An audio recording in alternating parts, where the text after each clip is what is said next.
Good morning, evening, and afternoon, ladies and gentlemen, and welcome to our first episode of a year-long playthrough of Don't Starve.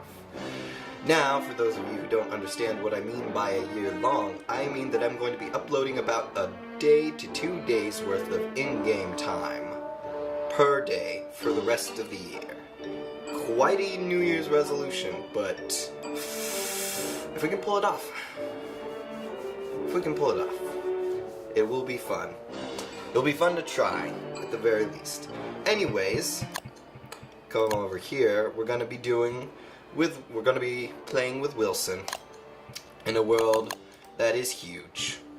And I think that's gonna be the only thing we're going to add to it. The only difference we're gonna do, aside from playing Reign of Giants, that's the only thing we're gonna be doing special. So, let's dive right in, shall we? Indeed.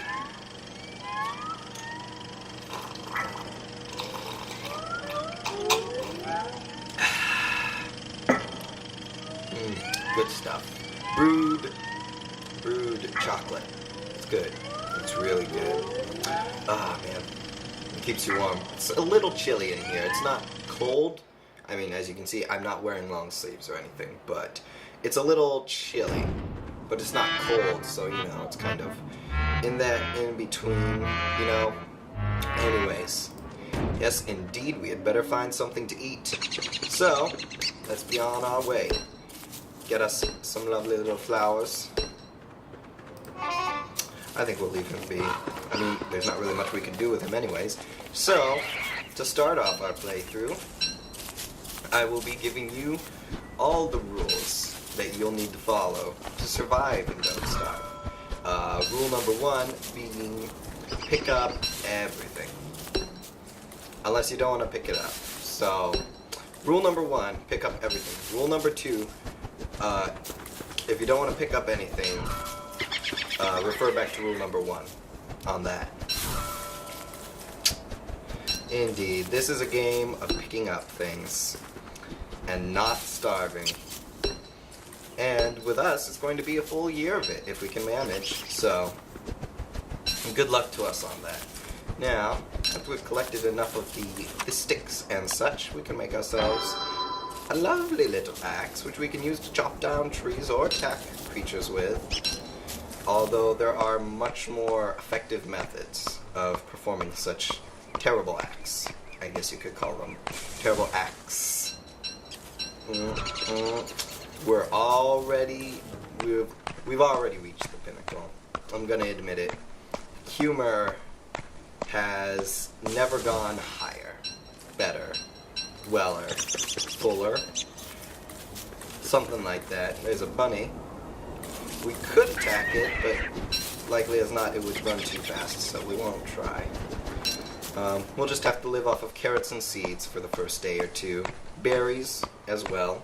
As you can see, there's some berry bushes over there. We may as well grab some while we're at it. After I collect some wood. You're going to want a lot of wood because you're going to be making a lot of fires, because you don't want to spend the night in the dark. Trust me. Unless you can sleep through it, which you can't normally. You got to make a sleeping bag or a tent. Tent is the best thing to have for sleeping, but, however, it's really hard to make. Don't cut down that tree, Wilson! Gosh dang you. Gonna pick up that carrot. Gonna pick up the flower. Flowers, by the way, they increase your sanity meter, which can be seen over there in the top right corner of the screen. Granted, my face isn't covering it. I'll probably have it on the top left part of the screen if I can fit it. I don't want to obscure too much of the games going on, the information going on with the game, so I'll try to fit my face somewhere where it'll be most convenient for you guys, and most unseeable, so you don't have to keep looking at my face. All you have to do is listen to my beautiful voice. Yes, indeed. We've got a lot of grass, not nearly enough grass. Most playthroughs I've had of this game, I usually collect about... Shut up, printer. Good lord, you're gonna interrupt my recording? Goodness gracious. Anyways, usually have about 3 stacks of grass. Each stack amounting to 40 grass. So, yeah, you're going to want a lot of grass. You're going to want a lot of sticks.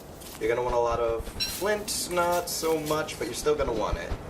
If you want to have a safe house, you're going to want a lot of stone to make stone walls with.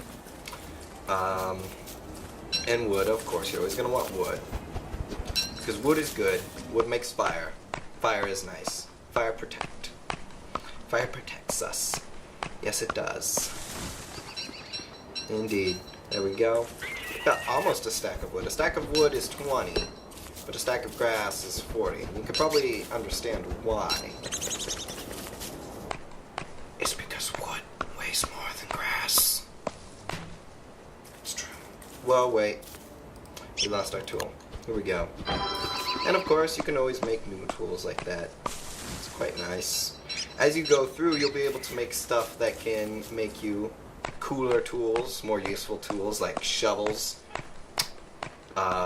pitchforks. Sorry, I almost gave you the thing you do. This is a kid-friendly show. We can't be doing that. Not in the slightest. In case you didn't know, this is going to be completely kid-friendly. No swearing. Perhaps the occasional poop joke. I'll do my best to stay away from those. For the most part, all appropriate. As long as you're okay with the content that is being shown in the game, this is a totally appropriate show for anybody of any age. Old, young, hot, or not. That's not an advertisement, that just happened. Anyways, as you can see, it's already gotten to evening time. Days only last about 7 minutes, I believe. Something like that. The days don't last too long. In summer they last quite long, but as you get into the colder seasons, excuse me, I feel like I'm gonna burp. We're gonna burp. Sorry, that was the cocoa. But as you get into the colder seasons, nights will get longer and days will get shorter. Evenings will get longer in the autumn, I believe, and then in winter the nights become the longest. So that's when you're going to want to have a stockpile of not only food but also wood to keep you warm, because that's a big thing in the wintertime for this game. As well as, you know, just keeping a light source around, because trust me, you don't want to be stuck in the dark in this game. I've said it before, I'll say it again. You don't want to be caught in the dark with your pants down. It's a most unfortunate situation. And as we can see, it's already becoming nighttime. So, there we are. Lovely. I'm going to do that. Beautiful. Nice big fire. And then we're going to cook food. Now, as it is in real life, if you cook anything, it becomes more nutritious. Although you can't eat everything in this game. You can eat petals, but they only give you 1 health, so the best thing you can do with petals is either use them for fuel, although I don't think it lasts very long, or you can use them to make a garland, which will help you keep your sanity up, which you'll want. Oh, I lost my axe already.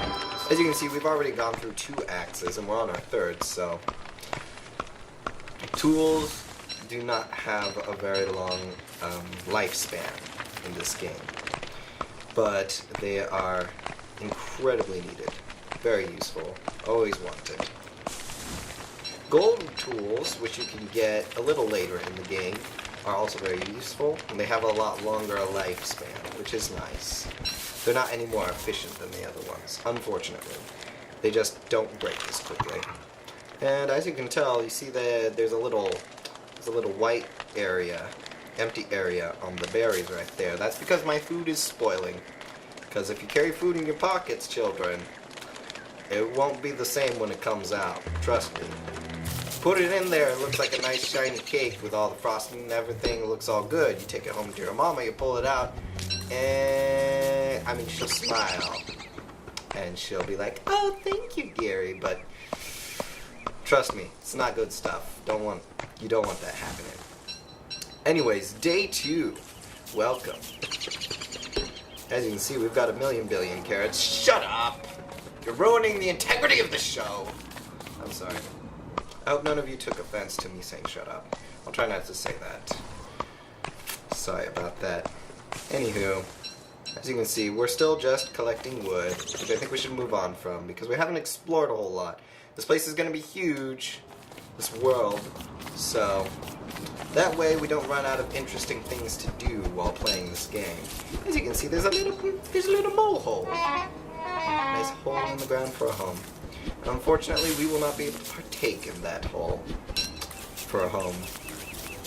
But we'll be able to make ourselves a nice, comfortable base that's somewhat safe for the most part, as long as nothing gigantic comes by and decides to step on it. Which I don't know if there actually is anything that big that will step on our base, or us, for that matter, but there are the evil trees, there are the beefaloes, and there are the walruses. Walruses are, oh my, oh. Can we pick it up? Nope. I'm sorry, Wilson. Well, that's most unfortunate. That's the first glitch I've ever seen in this game, actually.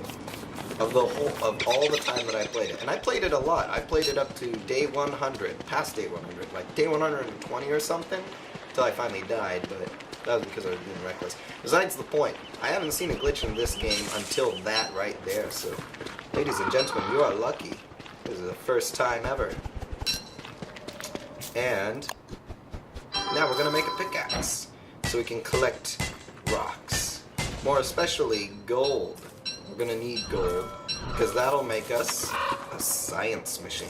Now, I won't build one just yet because I want to find a nice place to make a base. Because, you know, you want to have a nice place to live, you know. Nice, not too dark. I don't like particularly the darker forest areas like this. Although they can have interesting stuff like graveyards and pig villages, stuff like that. This is a very empty forest, dark forest actually. I'm gonna venture over this a ways. It looks like kind of the pieblad. I want to call it pieblad. It's like that, it's all speckled with different colors and stuff. It's weird.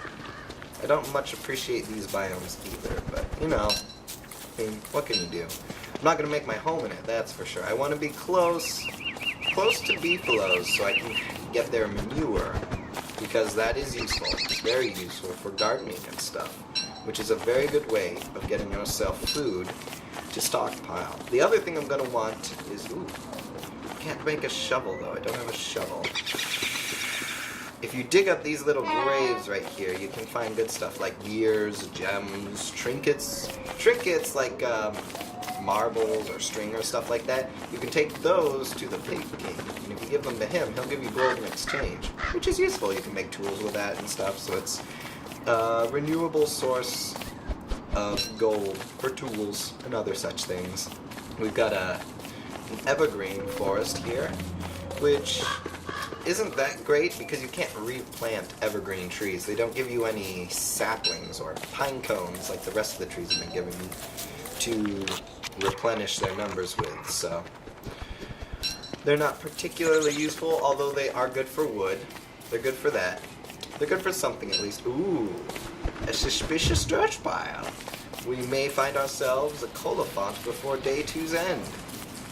If you follow the little paw prints that you uncover from these things, you can find yourself a colophant at times. Colophants are great, although a little bit dangerous. They give you a whole lot of meat, which is awesome. Big meat, not small morsels that you get from rabbits and bites. Oh, good lord. Gosh dang it. There it is. Alright, sorry. Pardon me. Let's see. Keep going down. Alright. That's okay. I mean, we don't have a base that we're straying far from yet, so there we go. There's another one. No. We're getting close, though. Surely getting close. Perhaps we'll be able to get there before nightfall. Where'd it go? There it is. Alright. Uh-huh. Getting closer. Tracking the illusion. Colophant. So there it is. Alright. Sometimes it can get hidden by trees and other objects and stuff, so you have to like change the perspective. I won't do it right now because I'm on the hunt. And I'm hungry like the wolf.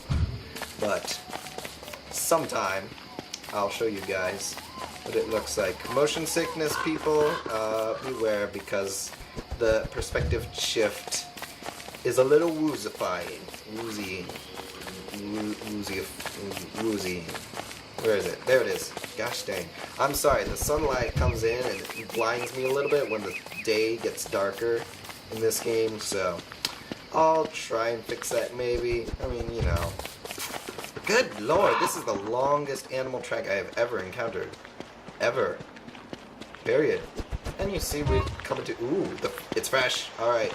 So either it's gonna be a colafont, which we would love. We would love that. Or, yes! It's a colafont! Yeah, alright, here we go. Let's build a nice little campfire. Keep ourselves nice and warm. And safe. Oh, dang.